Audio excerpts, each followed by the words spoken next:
Okay.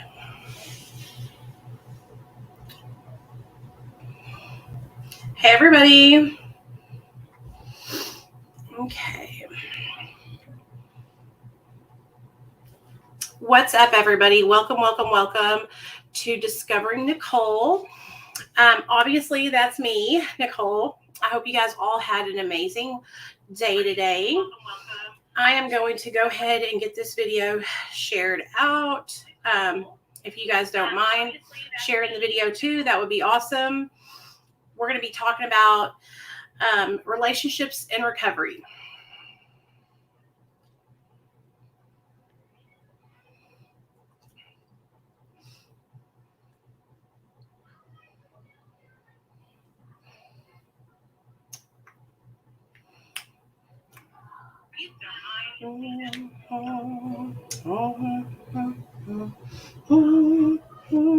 Hey, Raimi, what's up? How are you doing? Hey, Cindy. I'm just sharing this video, y'all. So just so you guys know, what we're going to start doing is Mondays, Wednesdays, and Fridays, I'm going to be live streaming at 7 p.m.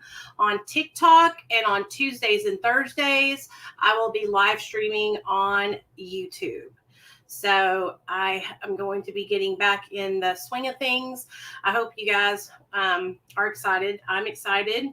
I got really distracted, with you guys for a while there, just with a bunch of negative shit that was going on behind the scenes. And I'm really sorry that I let that stuff kind of like overtake my, my recovery, in this channel, because this channel means a lot to me. So let me share this. Hold on, you guys. I'm almost done.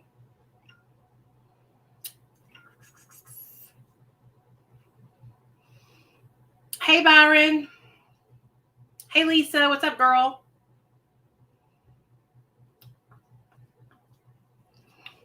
Okay. Awesome. There we go. Hey, Mom. Sadie lady. My mom has the cutest little dog, you guys. So, all right, you guys come on in. Why don't we start out the live stream by you guys go ahead and drop your sobriety dates in the comment section and let me know something that y'all are grateful for today. Okay, and I'm going to go ahead and say this disclaimer at the beginning of this video. I'm not a doctor. I'm not a therapist. I'm not a counselor. I'm not a nurse. I'm not anything like that. I am a drug addict in recovery, sharing my experience in hopes that it will inspire and help others. No matter what we talk about today, if you're having an issue with your medication or something like that, always make sure that you reach out to your doctor about that. Okay? Also, I love to play with my hair. It's a nervous habit. I've done it since I was a baby. So during the live stream, you might see me play with my hair. You might see me reapply this lip gloss 15 times. That's just part of me. That's just how I am. If that bothers you and you can't stand it, you might want to leave now. Because, honey, this hair will be getting flipped and these lips will be getting lipsticked. Okay, so now that we got all the disclaimers out of the way, let me think, is there anything else that I need to say? These are my experiences. The things I share with you guys are just the real experiences that I went through. I share a lot about shit I went through in active addiction. I don't believe that sharing about recovery 24/7 is going to help people that are struggling in active addiction. I believe that people that are in recovery can relate to other people that are in recovery, but I believe that the way I get through to people that are struggling with the disease of addiction is by sharing my personal lived experience. I talk a lot about the different drugs I did. I talk a lot about getting my son taken away from me by CPS. I share very openly and honestly. I'm very emotional when I speak. The reason why is because I care. I have a true passion behind what I'm saying. I really want to make a difference. I really want to help people. And that's why when I speak with emotion, and I do get emotional when I speak about certain topics. It's just because it's really important to me to share authentically and honestly and transparently, So the reason why I wanted to talk about relationships in recovery, listen to this. So this morning when I woke up, I was on the pot, you know how it is, taking my morning pee-pee and poo-poo. And I was on the pot and I was scrolling through TikTok this morning and I saw this video of this couple. It's this guy. I want to show y'all. It's this guy. He's like super fit. And his girlfriend is like a chunky girl, but she's beautiful. Here, I'll show you the video. You would never need another lover. Cause you a MILF and I'm a motherfucker. So anyway, I saw that video and I was watching going through their videos. Okay. Hey Jamie, what's up, girl? And I was sitting there as I was taking my morning poo and I was comparing my relationship with my husband to this online couple, right? This couple who literally set up their ring light, took his shirt off, and stood in front of the camera to act out this scene of, love, right? But here I am sitting on the pot and I'm comparing my relationship as it is now to them in acting in a scene, right? And so it got me to thinking about if my husband loved me, if he's attracted to me, if he still wants to be with me. And all these questions started coming up, right? And for those of you guys that don't know, my husband and I... Hello? Hello?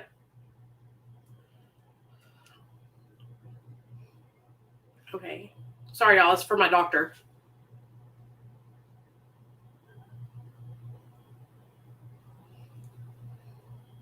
Oh, yeah. Okay. I know. I have an appointment. Okay. So for those of you guys that don't know, I'm in recovery and so is my husband. We're both sober. We actually met each other in 2012 when we were both in active addiction. And so the only way I know my husband or the only way I knew my husband was high. We were in our active addiction from 2012 until 2015 when we got sober. And now we've been sober together since 2015, which, you know what? Thank you, Jesus. Thank you, God. Thank you for helping me and my husband stay on track. We've had some hard times. We've had bumps in the road. But you know what? We're making it through, and we pushed through to the other side. So I was sitting here and I was thinking in my mind and I was questioning my whole situation because I was watching this social media couple. And it got me to thinking about social media it's not real. And that's what I don't want to be like. Like, that is not me. When I come on my social media, it is literally what I'm going through. It's literally what's happening to me in my life that day. I'm not setting up the camera to turn on my ring light and act out a scene. Like, when I make my videos or I come on here, like, I am coming on here like authentically. Like, I didn't sit here and write up a plan of all the things that I was going to say to you guys today. You know what I mean? I was like, I'm going to come on here and I want to talk to them about relationships, and I want to talk to them about questioning your relationship because of social media and because of the way social media, it sets us up for failure. It sets us up to think, oh, is that the way a relationship is going to be? Well, my relationship is not like that. That means my relationship isn't good, right? Hey, Javier, congratulations on 3 years, man. Welcome. Come on in and hang out with us. So that's what was happening is I was seeing this social media couple who's like acting their love scenes out. And I was like thinking, oh my gosh, does my husband not love me? And these things. And it really got me to thinking about being sober, being newly sober, and being in a relationship with your significant other, or trying to have relationships with friends. It's hard to be sober and make friends. Y'all know what I'm talking about? I don't know if y'all have the same issues I have, but I have like this really difficult time. I have like an awkwardness about me when I'm trying to talk to people that are in real life, like face to face. Online, I'm great. I can talk to anybody. You could call me on the phone right now. You know what I mean? And I would be like, hey, what's up? But in person, I get really nervous and I feel like I'm out of my element, like I'm not protected, you know? And so I was thinking about, how do you establish healthy boundaries in a relationship in your recovery?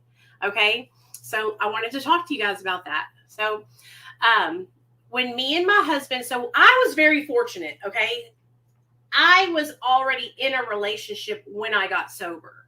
Okay, but I want to talk to you guys who you got sober and you weren't in a relationship and then you started seeing somebody. What was your experience? Was it difficult? Were you nervous? Was it hard for you to get to know that person? Like, these are the things that I want to talk about, because for me, already being in the relationship, I already had that like comfort level. But you know what? I was still struggling to get to know my husband sober, and him to get to know me sober. I remember hearing all these stories from my friends in recovery that they knew people who had been in relationships and gotten sober, and then they fell out of love with each other. And I kept thinking, oh my God, is that going to happen to me and Neil? Is that going to happen to me and Neil? It didn't, thank God, but I was worried that it was going to happen. You know what I mean? And so one of the things I think that has helped me and my husband is that I am a talker. Okay. I can't let things go. Like, I'm not going to ignore him and be mad at him. Hey, Polo, what's up, baby? I'm not going to ignore my husband. I'm not going to not talk to him. Let me let this guy know.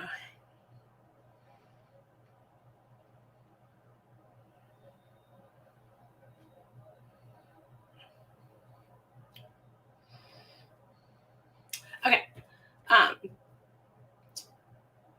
Sorry, I had to text. Nate has his little friend over here. So anyway, what was I saying? I was talking about being in a relationship. Oh yeah, I'm a talker. So like when me and Neil would have an issue, like if we got into fighting with each other or disagreement, then he's the kind of person who will just drop it and let it go and walk off. But like, I don't want to go to bed, upset with each other. I don't want to go to bed like mad. And so I always make sure that I apologize and I make it right. And I let him know how much I love him, because I don't want us to go to bed mad at each other. Right. But I know for you guys who maybe aren't in relationships and are sober and you're trying to, establish a relationship, maybe you're dating, right?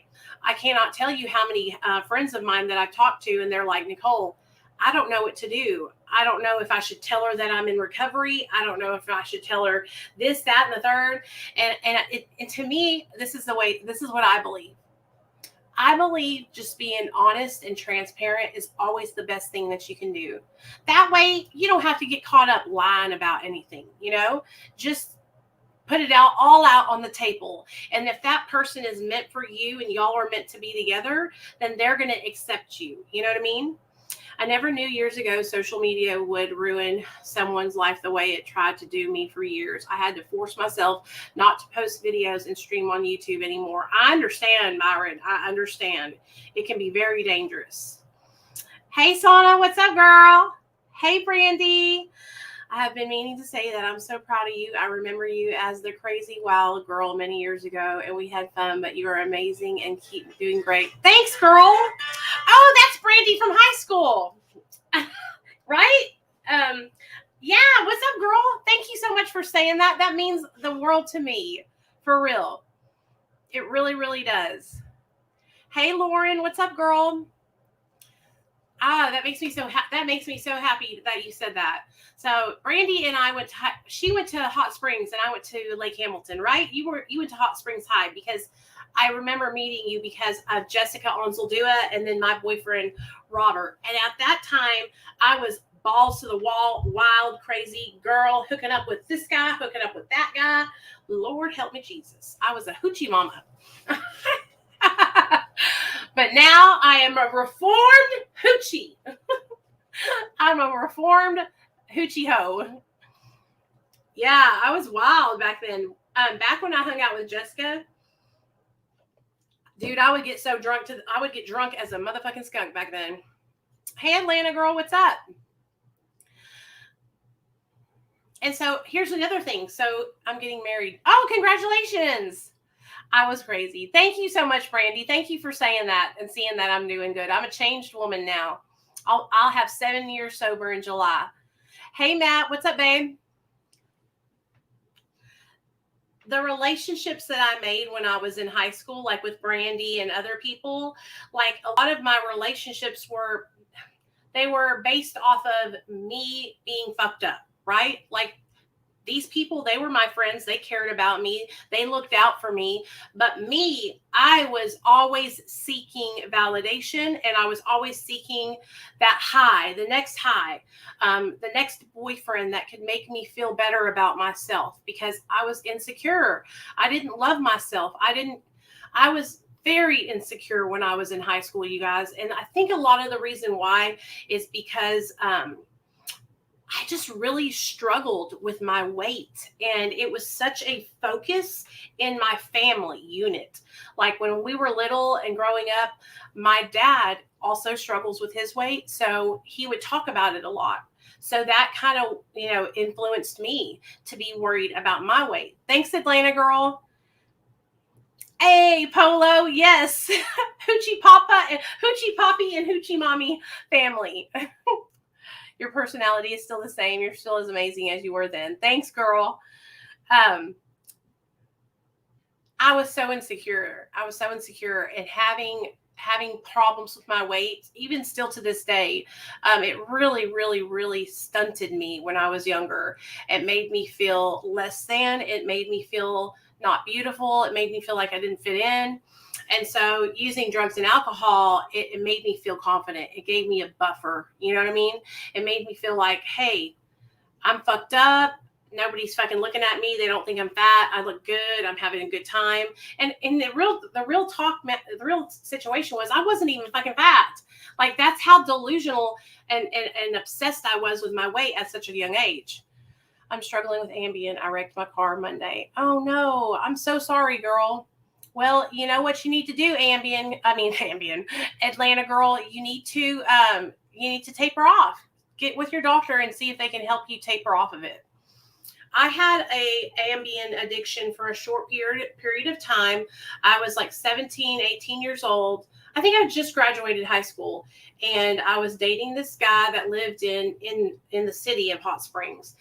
And I had been buying Ambien from, I don't know who I was getting them from, but I was buying them from somebody. And I realized that when I would take like 3 or 4 at the same time, it would make me real fucked up. And when I mean this, I mean that it made me stutter. I couldn't even talk.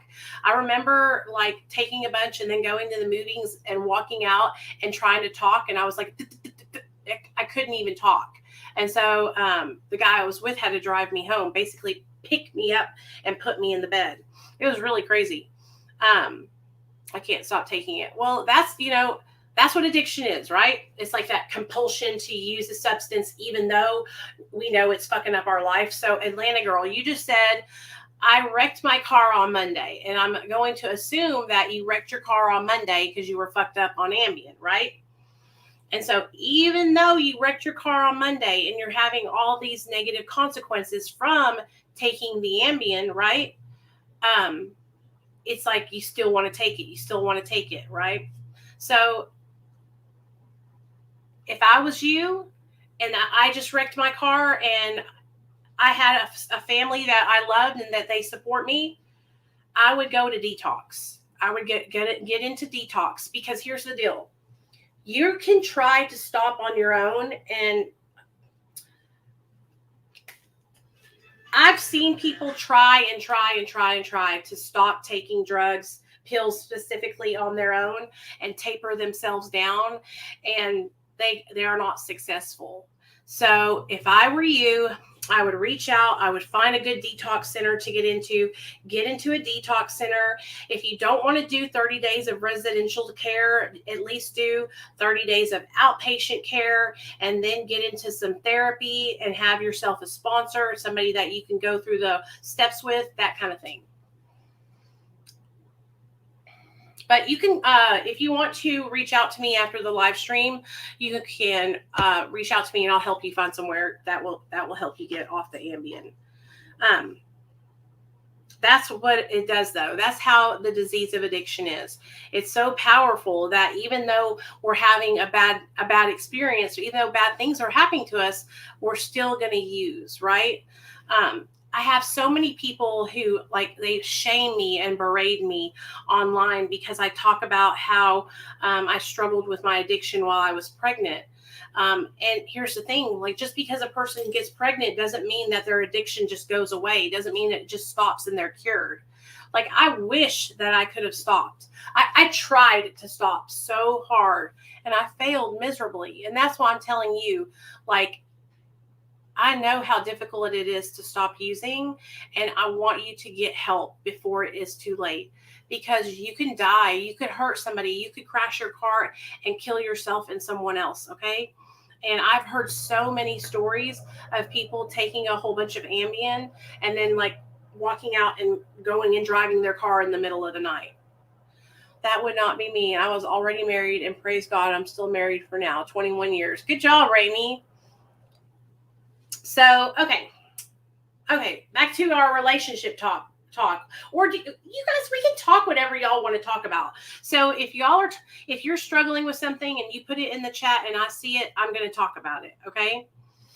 So me and Neil have been able to, learn how to communicate with each other. And what's helping me now is, like I said, talking to him about how I feel, letting him know when I'm struggling, letting him know when I'm feeling insecure. That helps me a lot, because here's the thing. I'm working on me. I'm trying to lose weight. I'm trying to get healthy, and I can tell I'm starting to look good. I'm seeing a little bit of weight loss in my face. I can feel it. And as I build my self-confidence, and as I start to feel better, I need less and less reassurance from my husband. But I'm going to tell you guys straight up, I'm all about, do you love me? Are you sure? And I don't know why, but it makes me feel so good to hear him say that he loves me. I think that's part of me struggling with feeling like I'm going to be abandoned because of the relationships that I was in the past that were just so fucking horrible. Oh, so horrible. That it's almost like a fairy tale that I have a healthy relationship now,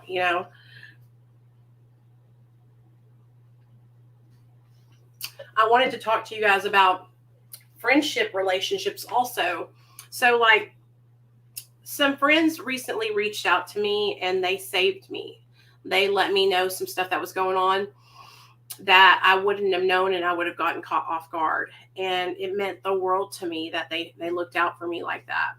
And I was talking to one of the girls today, and I was telling her, when you're in a group of friends, right, and y'all are all in recovery, and you have that one friend that is always gossiping about somebody else, that's always being negative when it comes to other, a certain person, that's not healthy. That's not healthy. And part of, our job as people in recovery, is to letting him play. Part of our job as their friend is to say, hey friend, what's going on? It's not cool to sit there and gossip all day long about somebody else. That's hurtful. That's not what recovery is about, right? We're not trying to harm people. When we're in recovery, we should be trying to help each other and lift each other up. So being nasty and ugly to other people, that's not healthy. You know what I mean? People who are going to put their negativity onto you, they're unhealthy. They have work that they need to do inside of them, because a healthy, happy person doesn't push their nastiness onto you. A healthy, happy person doesn't stalk you and harass you all day long. That's not healthy. That's abnormal behavior. And I'm telling you what, I've learned so much, you guys, in these years that I've been on social media. It's been a lot of learning, and it has helped me a lot.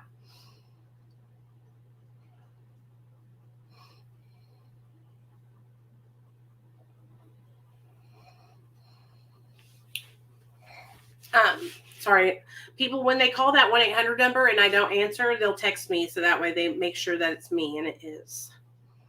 Nate had his best friend over today, and they had the best time, you guys.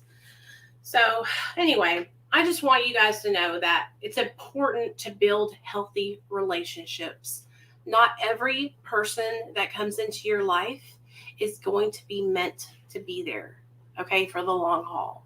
And that's another thing that I'm struggling to realize, is that not everybody is meant to be in my life. Not everybody is here for the good reasons. Not everybody wants to see me succeed. I want every single one of you guys to succeed. I want you guys to stay sober. I want you guys to make money. I want you guys to have your families. I want you to be happy. Like, I genuinely want that for other people. You know what I mean? Like, I want that for y'all. Okay? Like, really, I really do. I don't dislike or want nothing nasty for anybody, at all. And sometimes I feel like, am I the only person that, like, I genuinely really want people to do well?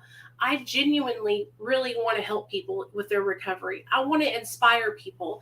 I want to make people want to change their lives. I want them to say, oh my God, Nicole got sober. She was a fucking wreck. If she can do it, then I can do it. You know what I'm saying? Like, I really hope that through my videos and me talking about my life and sharing the crazy shit that I did when I was high on methamphetamine, I really, really hope you guys get inspired. I hope it helps you and inspires you to want to change. Hey, Sunshine, I really, really do, because I want you guys to know that I was fucking strung out. Okay? I was strung out. I lost custody of my son. I went to prison. I overdosed over 10 times. I ended up in a coma for 7 days, dude. 7 days because of drugs, because my internal organs were shutting down. Okay? And so I just want people to know that if I can get sober, you can get sober too. You know what I mean? I remember thinking that I would never be able to change my life. I thought I was going to die like that. I thought that I was going to die with a needle hanging out of my arm. In fact, I remember laying in bed with Neil. We were both fucked up. And I remember thinking, like, this is how we're going to die. We're going to die together in our bed with a needle hanging out of our arm. And his mom is going to find us like this. And I almost remember being at peace with feeling like that, because I thought, at least if I die, then I won't be hurting my family anymore. I won't be hurting nobody. I thought I would be better off being not here, so that way my mom and dad could have peace for once. Because for the first 7 or 8 years of my addiction, I didn't even realize that I was hurting anybody. I thought the only person that I was hurting was myself. And I can remember saying that all the time. Thank you, girl. Thank y'all. I can remember saying, I'm not hurting anybody. I'm not bothering anybody. I'm just getting fucked up. I'm just hurting me, And it wasn't until 10 or 11 years into my addiction where I started to actually realize that I was harming my family, especially my mom and my dad.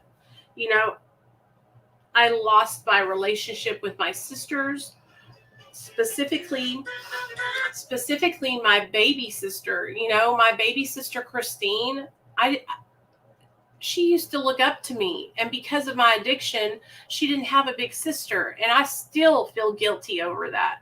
I still feel that shame from that. You know what I'm saying? I feel terrible because I wasn't there for my sisters when they were little, And here's the thing. I've worked, through all this. I've worked on my shame. And this is just something that I'm always going to have because I really, really do care. I forgive myself. I know that my family forgives me, but it still hurts and it's still hard for me to feel that way. And so I don't know why this person is calling me over and over again, but I'm going to put my phone on do not disturb. That's not cool. Please don't do that. Okay. Sorry, guys. I just want you guys to know that I want you to be inspired. I want you to know that you can change your life. There's so many people that are from my hometown that are friends with me on Facebook and that they are struggling with addiction too. And you guys, I have to tell y'all this. It's been so awesome. Some of them have reached out to me and said, like, hey, Nicole, thank you so much for making your videos. Like, I've never told anybody, but I'm struggling with addiction too. And, I don't know what to do. Can you help me?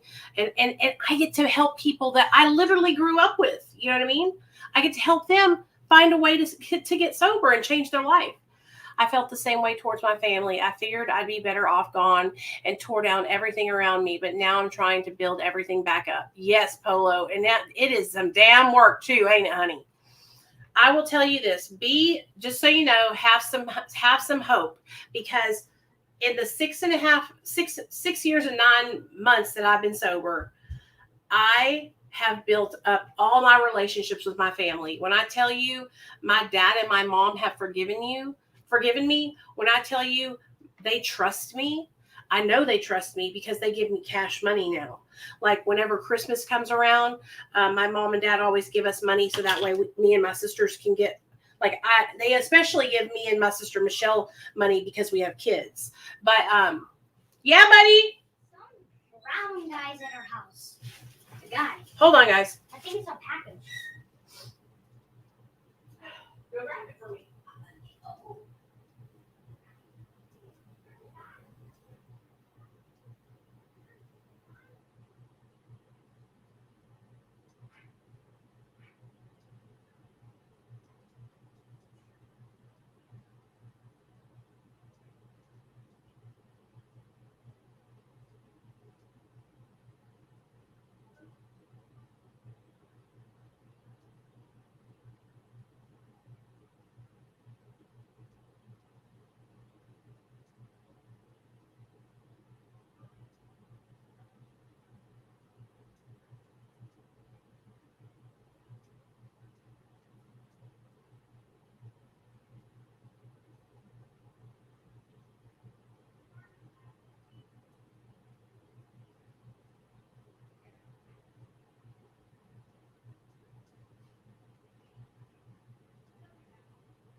Okay. Some brown guy. It was literally a brown guy. It was somebody that wanted to cut our trees. Sorry about that, y'all. So anyways, I will tell you this. I have been able to build back up my relationship with my mom and dad 100%. Okay. And I thought that we would never, I didn't know if my parents would ever forgive me because of how much damage I did when I was in my active addiction. Like I said, I was in my active addiction for 15 years, you guys. Like, I stole from my parents. I lied to my parents. I, fucking brought people to their home when they weren't there. And I was fucking awful, dude. I was awful. And it probably took me like 2 years to really get their full trust back. The first year I was sober, they wanted to see me. And so they had me come out to New York, where they were living at the time. And so I went out to New York and I met with my parents, and they saw that I was really sober. Hey, Jess, thank you, girl. And they were like, damn, she really is sober. Like, I think my mom and dad were surprised because I had always tried to get sober, you guys, and I had always failed. I had always tried, and every time I would try, I would relapse. And I can remember relapsing and relapsing and relapsing and relapsing and relapsing and relapsing. And I hated myself, dude. I thought, what's wrong with me? Why can't I fucking get this like everybody else does? And I really thought that it was something wrong with me. You know what I mean? What it was I needed to try something different. And I had just sat there and tried. Don't get me wrong. I had tried the 12 steps for so many years, right? I had tried the 12 steps for so many years, and I just kept on failing. My mom is like 60, and my dad is like 64, 65, maybe a little bit, maybe 66. But yeah, they're in their 60s.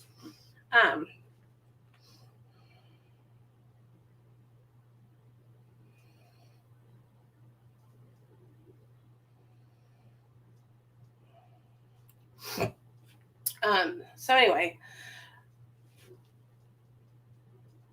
I fucked my parents' life up when I was on drugs. You know, like I can really say that, and I know I did. And that's what sucks about it is that I know I caused a lot of harm. And my dad, he put out a lot of money trying to save me. You know what I mean? Not on treatment centers, but just trying to help me. Like I remember when I got really bad off with my credit card debt. And my dad started, trying to help me get out of credit card debt. He was the one who helped me pay for my bankruptcy so I could actually, get out from underneath all that fucking debt.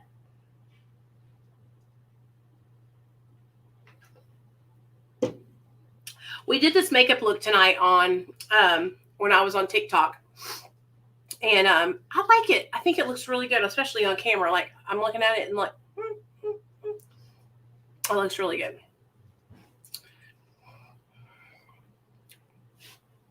Anyway, Nate,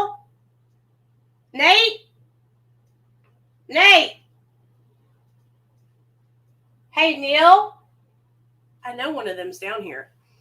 I just heard them bouncing around down there. So what do y'all want to talk about? I don't want to talk about something that y'all don't want to talk about. I'm trying to get back into the swing of doing live streams here on YouTube. I feel like I've been gone for so long, I don't even know what to talk about anymore. You know what I mean? I was thinking about ordering the Smart Recovery book because I've heard a lot of people talk about smart recovery and maybe like doing it, like reading out of that with you guys, or, oh gosh, let me look. Codependency No More is something that I want to do too. And I thought maybe we could do it together. Let me see. Do y'all have any ideas of things that you guys would want to do that would help you in your recovery? I know what helps me in my recovery is being connected with other people, talking about what I'm going through, just hanging out and doing little groups like this. It helps me to stay on the right track.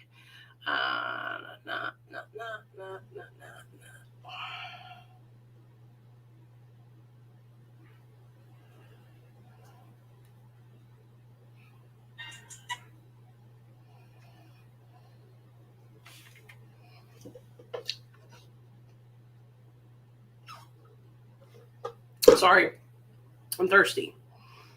I'm trying to think. Well, I mean, I guess I can tell y'all how everything in my life is going good today. I am getting to the point where I am just ignoring, the negativity and the drama that was being thrown at my way. And I'm just ignoring it, completely ignoring it. And I'm trying to get focused on getting out and getting more exercise because that's really important to me. Like, I feel like when I do get out and get exercise and I walk around and I eat healthy, I feel so much better. Like, I genuinely feel good when I do that. So I'm really working hard on trying to establish healthy habits. So today I had a salad for dinner. Look at my tattoo. I don't know if y'all have seen it either. I had a salad today, a Cobb salad for dinner, which was phenomenal. I love Cobb salads. I love the eggs, and it was good. Usually what I have every day is bacon and eggs in the morning. like a tuna sandwich at lunch. And then usually I barely even eat dinner anymore. But if I do, it's like chicken or something like that. But I try to stay under 1,700 calories a day. And so far, I have been able to do that, which I'm so fucking proud of myself, dude. I am so proud of myself that I'm sticking to it. Like, I'm actually sticking to it. Now, I was doing so good and I started my period, and so that threw me off a little bit, but I'm right back on track and I'm feeling better. Better than ever, baby. Better than ever. And this makes me feel good because I'm working on my body, and it makes me feel like, you know what? I'm taking pride in me. I'm actually trying to do something to make me feel better. Not only look better, but feel better, internally feel better. Like, I've been drinking a bunch of water. I went and got me some lemons so I can make my water lemon water, because they say that having water that has lemon in it is good for you. So I've been doing that. Yeah. I've been walking in the afternoons. I've been letting Nate have his friend over almost every single day. So that way, like, I'm up and active with those two, which for me, that's a big deal, because what I'm so used to doing is cocooning. I'm a very big home person. Like, I love being at home. Okay. I love just chilling. All right. And so I can be at home and chill. I'm upstairs in my room all day for weeks on end and never get tired of it. Like, I love it. That's how peaceful I am. I'm at peace in my room. Do you know what I'm saying? And here's the thing, you guys. Like, I remember in the wintertime crying because I was so depressed. And I feel like my depression is fucking finally lifting. Finally, it's lifting. Through all the bullshit that I've been going through, all the chaos, all the mean, nasty shit people have been trying to do to me, honey, that's okay. My depression is lifting and I feel great. I feel great. I feel great. I'm doing the right thing. I'm staying sober. I'm helping others, and my depression is lifting. I'm telling you what. It was like debilitating depression, okay? Debilitating, to where I was fucking crying every single day, dude. Crying every single day. I feel amazing. The sun is coming out. When I walk outside, I breathe in the fresh air. It feels good. It tastes good. It looks good. I just feel fucking good, dude. Finally. I really think that that extra Wellbutrin did make a difference. It helped me out a lot. I'm still on my 5 milligrams of Lexapro, but that little bit of extra Wellbutrin really has helped me a lot. The only thing that I need to do now is fucking get my ADD treated, and then I will be on top of the world. Then I will be able to be happy and productive. Because what happens to me now is I feel like I'm falling back. I used to be so productive and get so much stuff done. And I feel like I've just not been doing that. I feel like I've been really hitting like a stump, like a wall, where I just get stuck and procrastinate. So I got to get that going again. Cindy, I came on here tonight and I decided to start going live on Tuesdays and Thursdays for you. Okay? For you, bitch. So you better be up in this motherfucking live stream. Cindy was busting my ass the other night when we were on the phone, or the other morning, saying, you need to do this. I want to do more lives on YouTube, but here's the thing, you guys, like, honestly, like, I just don't even know what to talk about anymore. Like, I don't want to talk about recovery all the time. You know what I mean? And I don't want to talk about the drugs all the time either. Like, I just want to come on here and have fun and talk about life and hang out with you guys and do makeup or go on a trip together and take you guys with us like I do when I go to the mountains and stuff. And I just want to be able to have like a good time. You know what I mean? I feel like, I don't know, I do get inspired to talk about recovery, like to inspire you guys, but like, that's not all I want to do. Like, I also want to do other things that help you guys. You know what I mean? I need to share more openly about my my weight loss journey, because I think that'll really help a lot of people. And I'll tell you guys, like, I cannot tell you guys enough how proud I am of myself for sticking to my calorie deficit. Like, you probably don't understand, but I'm a binge eater. And so I'll do good. I won't eat a lot all day long. And then in the middle of the night, I'll wake up and I'll binge. And that is what fucks me. That's why I gain weight, is because of my binge eating disorder. And so the fact that I have not been binging and I have been eating at my calorie deficit is huge. It's huge. I've been trying to do this for the last 3 years. And for the last 3 years, I would try and then quit. Try and then quit. Try and then quit. What I have learned is that weighing myself every day is not a good idea, because if I don't see results, then I get discouraged and then I quit. So I don't weigh myself except for once a week. Once a week on like Friday or Saturday. Neil? And that's how I've been keeping up with my, my weight, is weighing myself once a week. And that's been working really, really good. But I'm really proud of myself. Oh, also, I wanted to tell you guys that I'm looking into like some yoga or something like that, where I can like go and do it at like a class, and meet other people. I think that would be really cool. Yoga or cycling or kickboxing, something like that. That'll help me to stay busy. Nate's best friend, they live at this place that has a really big pool. So this year we'll be at the pool probably all summer long. That'll be fun.